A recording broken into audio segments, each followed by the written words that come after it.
ஆனைமுகனை தொழுதால் நவக்கிரகங்களும் மகிழும். நல்லதே நடக்கும், நல்லதே நடக்கும்.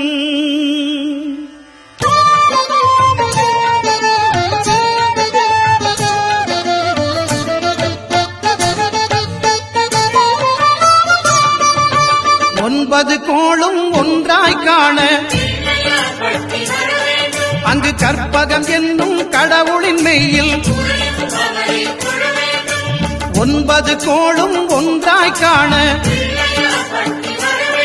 அங்கு கற்பகம் என்னும் கடவுளின் மெய்யில்